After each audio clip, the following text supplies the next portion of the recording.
Thought I'd just get in a little closer so you guys can more or less see this engine.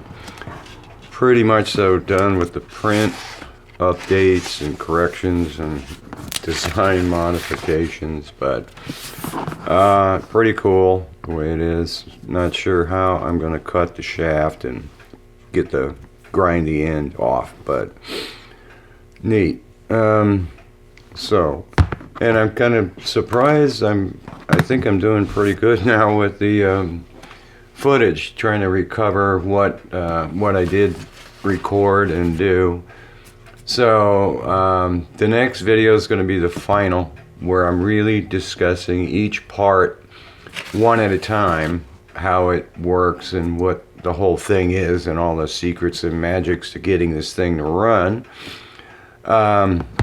But for this video, I'm just showing a piston rod, or aka conrod, the making of one and the setup and things like that.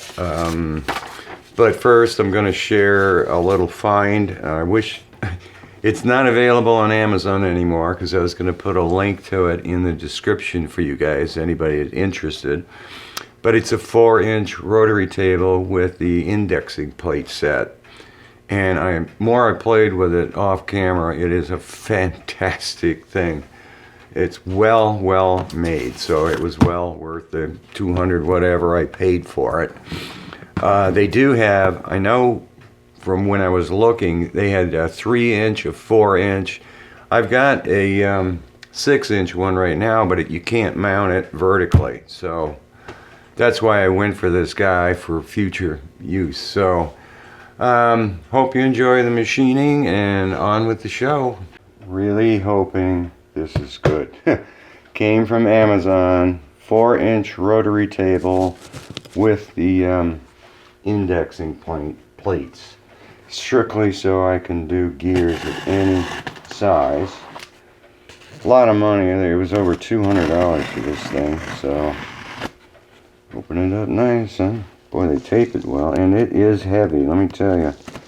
So I'm sure there's a lot of foam in here. Alright, what do we got? Looked really nice. About 5-star ratings on Amazon. Interesting, nice instructions, huh? It is from China, no doubt. It might be all the charts to the plates. Index table for Wharton ratios, yeah. I'll have to learn how to do that, but test results, right, okay.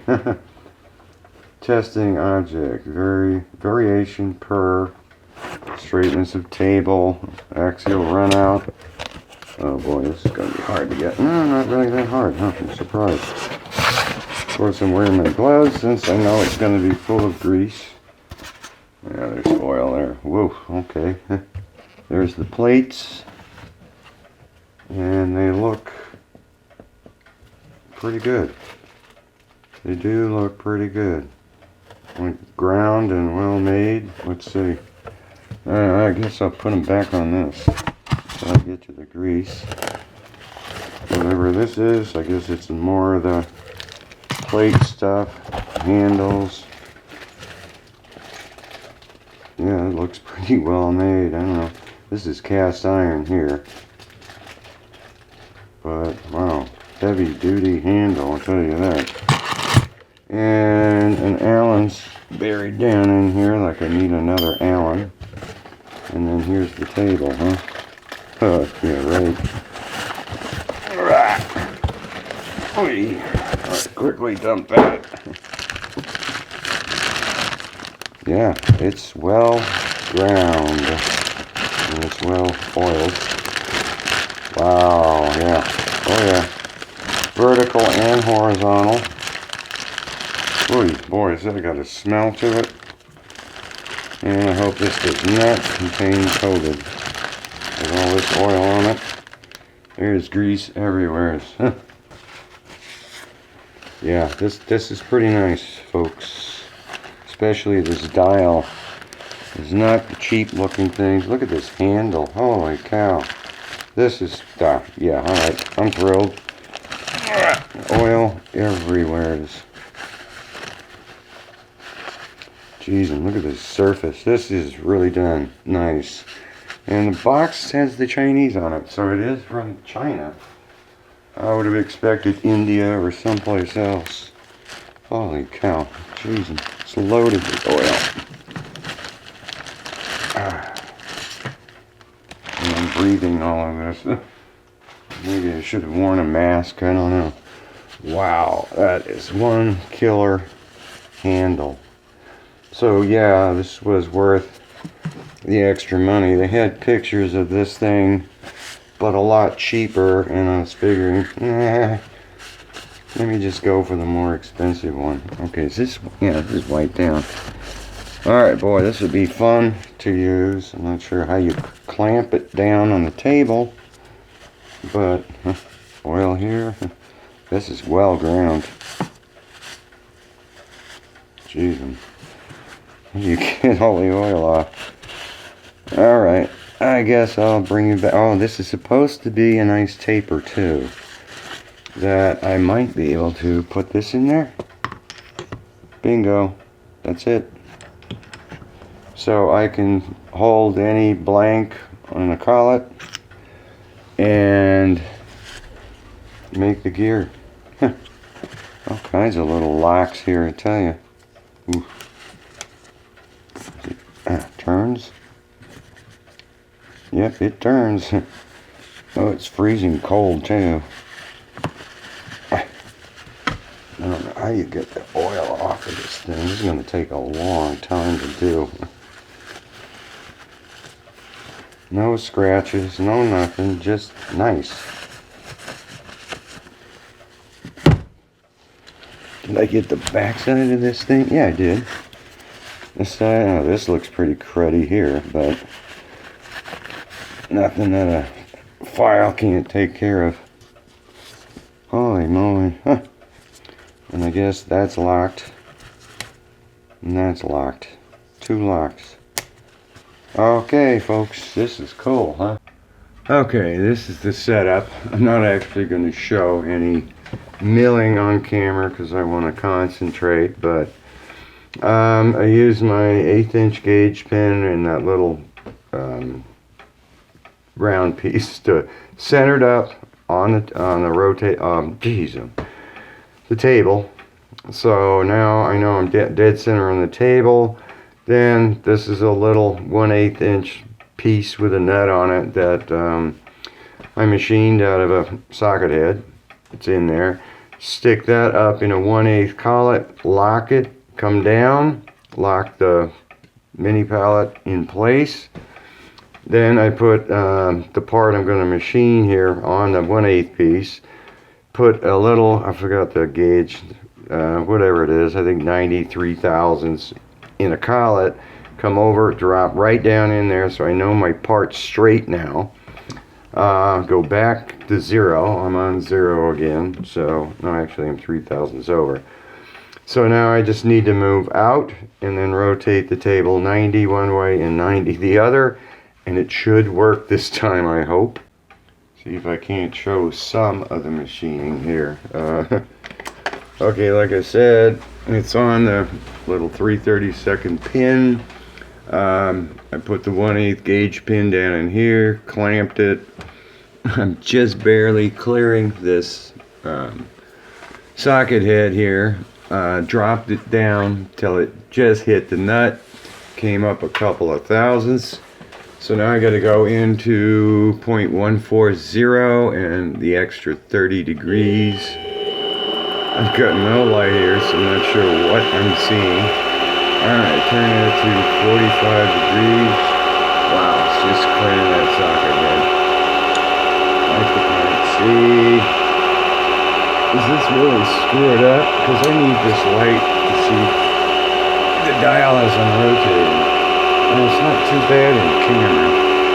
Alright, so where am I? Okay, I'm at 45 degrees. So it'll come in until I hit it. There it is. So it's just a matter of swinging around and taking it back further and further. And further, take that off more. So this is just rounding out the the part that goes in the hub. That's what I'm doing now. And I'm not doing the extra 30 degrees yet until I get closer to the side. Ooh, I'm starting to cut the entire top now.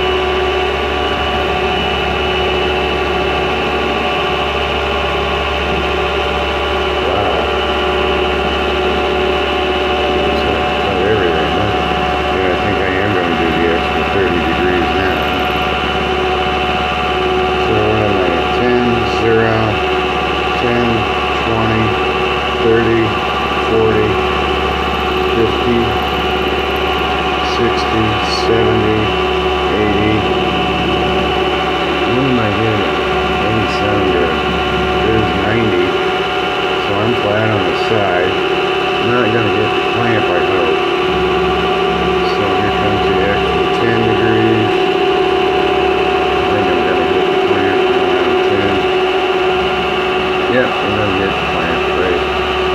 So I'm gonna have to reset this thing up. Clamp's too far over. Turn that off, back it out. Alright, well at least you got to see some of the machining here, huh? Trial and error, right? After completely screwing this up. Kinda, I don't know, just thinking you can't mass produce. You know, I had put in the vise, bang it out, in the vise, drill it, center it. Once I had the edge finder, I locked the Y-axis, I'm on center, drill. Can't do it, I don't know, for some reason. I actually got to use my anvil mic for the first time. It just happened to fit in the 1/8 inch hole. Plus, I blew this. One side's supposed to be 8 inch, the other's 3/32. So I messed that up. And trying to do this is like, no. So, I'll show you here the fixture that I came up with to do it. But I started all over again, remake them. Here's one, but I did the other ones already. And so it's very hard to explain how to do this. Basically, this goes in the fixture. Pins on that, no. Right now I've got the pin on that side. I've already downsized it. Put the 1/8 gauge pin in a collet, come over 984th. Everything's based upon this center of this hole. So once you're tuned in, your rotary table's on center, everything's on center, you zero out on this point, your DRL. So you come over 984 thousandths and drop the gauge pin in here. That way you're straight. Lock it down. Then, where's my I'm looking at my cheat sheet off camera. Then you're going to come back and you're going to do this piece. This piece is basically, you're going to come in to 0.140 and you're going to keep rotating the table, but you're going to go 30 degrees in. So this is 0, 90, an additional 30 degrees. Gives you this teeny little dent in here. So once that's done, you go back to 0 degrees, and then from 0.1 to, where's my number, 3.1, to 840. You start coming in to 0.130. So you're basically cleaning this side up. You're going into 130 and you're going from 0.1 is here to 800, what did I say, 840. And then you're going to do the same thing. You take it all apart, put this back on the pin, put your 1/8 inch in there, clamp it straight. I used a, jeez, I'm having a terrible time today. A parallel underneath to gap it off the table, and it's, you know, halfway underneath this thing. So I've got one more to go. You can see the print here, the numbers, that, because every time I do any of these parts, I'm tweaking the print as I'm learning and seeing things to make it work. So yeah, this, what am I, oh yeah, this diameter is 230, this is 165, and then the two different sizes. Ooh, I didn't change that. That shouldn't be 3/32 because I redid the piston. Where's the piston picture here? Okay, here's the piston. Yeah, see, I changed that to 1/8. So this is the piston side. This should be 1/8 right here. I gotta update that. So it seems to be working. I mean, the pin goes right in, gauge pin, and it flops all over the place. I did change some dimension on the center here. Yeah, it was 250. I now took it down to 235 because you can see this is getting pretty darn small. So that's kind of all the pearls of wisdom here that I can share in doing this part. One more to make, and the pistons are pretty cool to look at, I'll tell you that, and they fit perfectly in the cylinders. This guy, I just eyeballed it, took an end mill, it went in the vise this way, end mill, and I kind of said, okay, here to here, and that was allowing me to pretty much so get it straight. Eyeballed where this hole was, and then I think I used a teeny little metric bit to go back and forth, and then clean up this side and this side. Went down to the correct depth. Is the depth even on this print? No, it's not. I don't show it here. So I got to put it in here and then show the depth of what this was. I think it was 94 thou or something like that. So I don't have a whole lot more to do. I'll have to make these pins next and cut this up to make it the pins for the piston. So sorry I'm not showing a whole lot of machining. A lot of this stuff is just point blank easy, you know, the teeny little skinny parts. So here's that, bring it over here in the picture. That's kind of the engine so far. Looks pretty cool. Everything's working on the inside as far as spacing and so on. Yeah, this guy's gonna go on here. So paint's getting all scratched up. And I did paint this cylinder yellow, and I really didn't like it. It's hard trying to get it down in the grooves, and so I paint remover, took it all off, cleaned it up. I think I'm just gonna leave them like this, and I know they're gonna tarnish. So okay, so what am I gonna be able to show next? Probably the assembly of it, I guess. So far it's pretty cool here. Everything's gonna work correctly. I had a cylinder on there, and I dropped a gauge pin in there, and yeah, it looks like everything clears and moves around, and I had the cylinder on there. But I have two pistons made here with the rods in them, and they move nicely. I don't know what they want to do about keeping them centered, but I'll have to put oil and fine-tune a bunch of stuff, but pretty neat so far. So there's that. All these rods are too short, so I got to redo them all. I'm not sure if they're in the camera. No, I don't know where they are, but okay. They're all nails, finishing nails. And the cool thing is you just kind of line them all up with a ruler, put tape over them, cut one end off, and the bandsaw just goes right through all of them. Flip it around, make your line. I updated the print. They should be 1.7 inches long. They all are. They're about 1/10 too short. Get this out of here. So you can see, yeah, it's about 1/10 of an inch longer now. Then you put them in the drill, because I got to taper them to get ready for threading. I've only done one end of them. So what now? Everything's working pretty good with all of this. I know I did lap in here the valve, and I can put my finger over this and the piston does not drop. I let go and it drops. So I've got good compression, if you call it that, or something. So it's turning. I gotta make a stand for this. I was gonna make something out of wood.